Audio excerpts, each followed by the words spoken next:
Hello, I'm Adobe Certified Instructor Dave Kelly with another neat Lightroom trick for you. This one has to do with managing colors in Lightroom. And there's a lot of different ways that we can manage colors. We can increase or decrease the saturation or the brightness of the image. We can add color to the image, both globally or to just individual areas of the image. And we can actually change the colors of the different elements in the images. So there's a lot to do with colors in Lightroom. So let's go ahead and get started. The first thing to do when you're getting ready to manage colors in any image is to make sure that you actually have all of the colors from the red, green, and blue channels that you're supposed to have. Those of you that watched the video on recovering lost detail in the highlights and shadows using the point curve know that the easiest way to find out if you're missing any of the color channels is to hold down the Option key on the Mac, the Alt key on the PC, and click with the cursor on the white slider. This will turn the screen black, and depending on which color channels are missing, different colors will show up on the black screen. You can then hold down the Option key on the Mac, Alt key on the PC, and click on the black slider, which will show you any lost detail in the shadows. And depending on which color channels are lost, different colors will show up on the white screen. If you do have missing channels, then you should go back and recover those channels using the point curve, and the video on recovering lost detail will show you how to do that. Once any lost detail in the red, green, or blue channels have been recovered in both the highlights and the shadows, the next thing to do is to go to the HSL Color Black and White panel over here in the right column of panels. And there are three choices for working in this panel. The HSL, which is on the screen, which shows you the hue, saturation, and luminance for each one of the colors that are available to you. If you want to work on just one color, then you can select the color panel here and select the color that you'd like to work on. In this case, we'll select yellow, and you can see that we can change the hue by moving the slider to the right or to the left. We can also change the saturation. Let's make this a little more orange, and then we can increase the saturation of the orange if we want, and we can either darken it by moving the slider to the left or lighten it by moving the slider to the right. I'm going to reset this because I think that the easiest panel in which to work is the HSL panel. Here you have all of the different colors, and you have the wonderful targeted adjustment cursor here. And if we click on the targeted adjustment cursor and then place it over a color in the image and drag up, and by the way, the targeted adjustment cursor disappears when you click in the image with it. If we drag up, the hue of the yellow in this case is going to move towards the color below it, which in this case is green. If we then drag down, the hue of the yellow will then move towards the color above it, which is in this case orange. As far as the saturation section of the HSL panel is concerned, you can drag just one color to the right on the slider, in this case the yellow, to increase the saturation. Dragging the yellow to the left will decrease the saturation, take the color right out of it. You can also use the targeted adjustment cursor, and in this case dragging up will increase the saturation in the color. Dragging down will decrease the saturation in the color. If you'll notice, as I drag down, the orange saturation also moved a little bit to the left. If it's only the yellow that you want to affect, then you can just double click on the orange slider or on the name of the orange, and it will return to its 0 position on the slider bar, and it will be only be the yellow that is being affected. The final section in the HSL panel is the luminance section, and in this case, when you drag one color to the right with the slider bar, it brightens the color, and dragging to the left decreases the brightness or darkens the color. Again, you can use the targeted adjustment cursor. In this case, dragging up will brighten the image, and again you'll notice the orange slider is also moving. Dragging down, we darken the image, and again the orange slider is also moving. So if we only want the yellow to be affected, then we just have to double click on the orange slider, and now only the yellow color is being affected in this image. So what can we do with these tools that are available to us in the HSL panel? Well, here are a couple of examples. This is an image that's a fairly high contrast image. The foreground is much darker than the background, but it's a raw file, and we know that there's detail in this sky. So one of the things that we can do is we can take our saturation targeted adjustment cursor and put it in the sky where we think there might be some blue sky, and if we drag up, we'll increase the saturation, and you can see we're starting to bring back in a little detail up in the sky. To bring back more detail, let's get the targeted adjustment cursor for the luminance slider, and we'll put it in that same area and we'll drag down, and you can see that we're bringing back a lot of the detail that's in the sky. We can also take and bring detail back into this area here. Now there's a new slider in the Lightroom CS6 or CC called the Haze slider, and that one is found down here in the effects panel. I'm going to reset this picture because it's supposed to do the same thing for us as far as bringing back detail in the clouds in the sky. And you can see it's down here in the effects panel. If I click on the slider and move it to the right, I do bring back a lot more detail in the sky, but at the same time I'm losing a lot of detail in the darker area of the picture. So I'm going to reset that. That doesn't mean that the Haze slider is not a good slider. It just means that in a fairly high contrast image it's not going to work as well as it will in the HSL panel by just increasing the saturation of the sky and then using the luminance slider to bring back the detail in the sky. You notice we've lost very little detail in the foreground of the image, which was already pretty well exposed.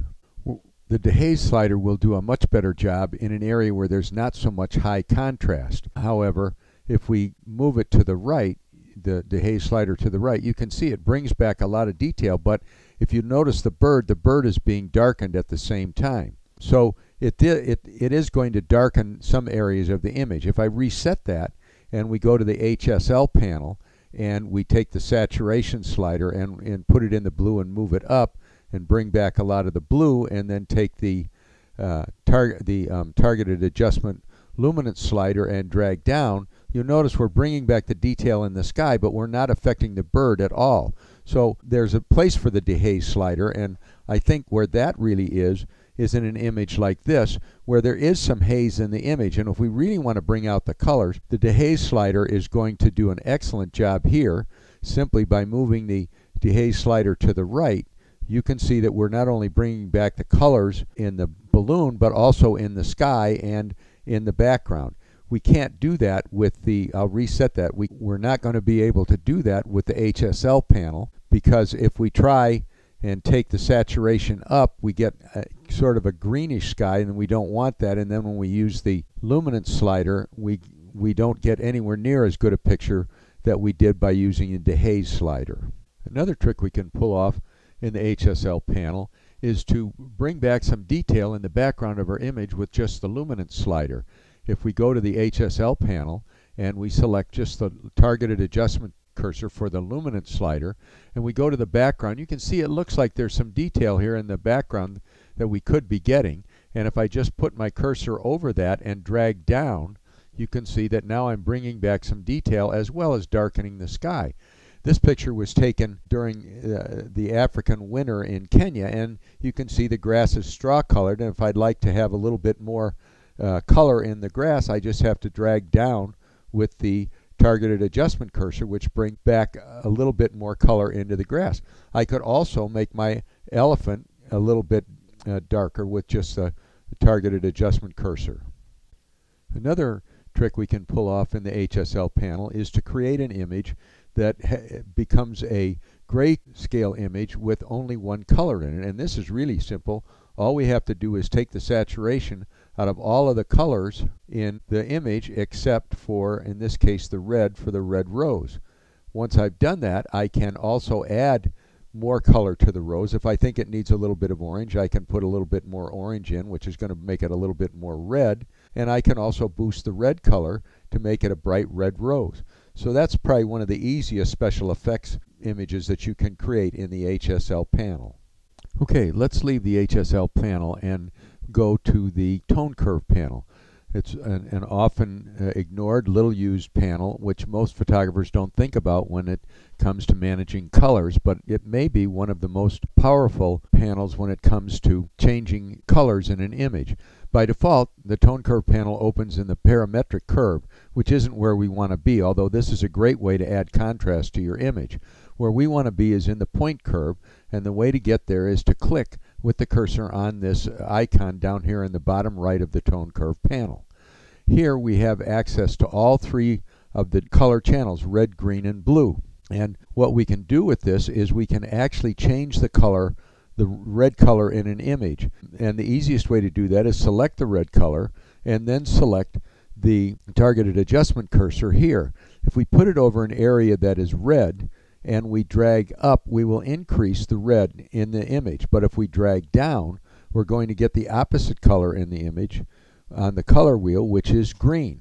And we can get all of the different colors in between there just as we move cursor up and down.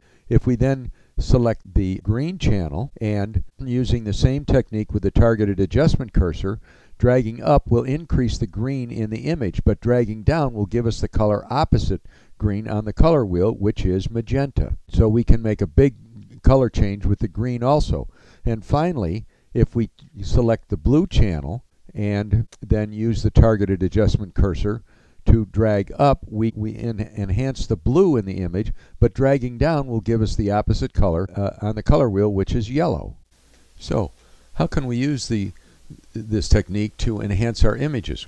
Well, here's a picture of an American pelican on the Rainy River at the top of Minnesota, and the Rainy River has a lot of iron and tannin in it. So the bird is well exposed, but I don't care for the brown water that he's flying over. So what we'll do is we'll first select the red channel and get our targeted adjustment cursor, and we'll just put it over the brown area here, and we'll drag down. And we're going to be removing a lot of the red, and now you can see that there's more green. So we'll select the green channel, and still with our targeted adjustment cursor, we'll drag that down to get rid of as much of the green as we can. And then we'll take the blue channel and we'll drag the blue channel up just to enhance it. So what I've done, the bird is still exposed exactly the same way, a nice white bird, but now it's against blue water. It's a much nicer image. Another thing we can do with the tone curve panel is we can add color to the image. For example, let's say we've created a black and white image and we want to turn it into a sepia tone or a antique type picture. Well, all we need to do is go into the point curve section of the tone curve panel, and this time we'll select the blue channel and get our targeted adjustment cursor again. And we know that if we drag up, we're going to add more blue to the image, but dragging down is going to add more yellow. So by dragging down, we can turn our picture into an antique type picture or maybe a sepia tone picture, depending on what we want. If we wanted to have a cyan type image, then with the blue channel, what we would do is we would be dragging up, which would add blue to the image, and we can create a nice duotone image this way. I want to reset that again because we can also create a duotone image here in this split toning panel. And the way we would do that is with the shadows. If we hold down the Option key on the Mac, the Alt key on the PC, and we drag the hue across, it shows us what the picture would look like if that color were added at 100%. Once we let go of the Option or the Alt key, the picture returns to the way it was before we did anything, and that's when we take the saturation slider and we slide it across until we get the saturation that we want in the image. So there are a couple of ways that we can create a duotone image using either the tone curve panel or the split toning panel. Up to now, most of the changes that we made with the color in an image has affected the entire image. What if we want to just change one area of the image? This is a nice picture, but we'd like to have some more blue in just the sky. And so we could try the Haze slider, and you can see that that really doesn't do anything for us. And so let's go to the HSL panel, and we'll try the targeted adjustment cursor with the saturation and drag it up, and that's not helping us much. Then we'll get the luminance targeted adjustment cursor and drag down, and we're really not getting anywhere near the type of effect that we'd like to get. So what we'll do is we'll go up to the graduated filter tool, which is found up here in the toolbar underneath the histogram, and when we click on it, this tool is set exactly the same way the last time it was used. So we want to double click on the effect text here, and that resets the entire tool. So what we're going to do now is we're going to just darken maybe by one stop and add blue to the sky. And all we have to do is, in order to drag in a straight line, hold down the Shift key and then drag down in the image. And we've added blue to the sky. Now we can also make it a little bit more blue if we choose to do that by taking the exposure and dragging it down just a little bit more. Once we've done that, we've now got a picture with a nice blue sky. Another way we can add color to just one area of the image is with the adjustment brush, which is also found up here in the toolbar underneath the histogram. And this is really a very easy way to do it. Once we open it, you can see it was set exactly the way it was used the last time, and that was in the graduated filter tool. So we'll double click on the effect text, and that resets the entire brush. This time what we're going to do is we're going to set the size of our brush, and we can do that by the left and right bracket keys. So once we get it the size we want, we'll just take and add a little bit, maybe again one stop, darker exposure, and we'll select a color that we want to paint on just one petal. And once we start painting on the petal, you can see that I'm covering up most of the blue in this petal. So I can also darken that by making the exposure darker, or I can lighten it however I want to do it. So let's get a new brush this time, and we'll reset it. This time we'll go about the same, a little bit more than one stop, and we'll select a different color. Let's select red this time, and we'll just paint on this petal here, and then we'll get another new brush, and this time we'll just select a different color. We'll leave it the same. Let's select green this time, and we'll paint green on this petal here. So you can see that I have the ability to paint different colors in the same image to change it. And this time we'll select purple, and we'll paint the purple down here on this petal. The reason I'm not affecting anything but the one petal is because with the adjustment brush I have auto mask checked, and that means it's only going to affect the color that I started on. So that's one way that we can use the adjustment brush to paint just a different colors in the image. Now all of these were painted on white, but it doesn't have to be that way. You can add one color to another color to come up with a third color. For example, we have this pink orchid here, and if I open my adjustment brush, actually it's already opened here, and I double click the effect text to reset the brush, this time what I'll do is we'll add a color. Let's add blue to the pink, which should give us purple. So I'm just going to paint on this one petal here, and the blue, which would be blue if it was painted on white, is turning the pink into purple.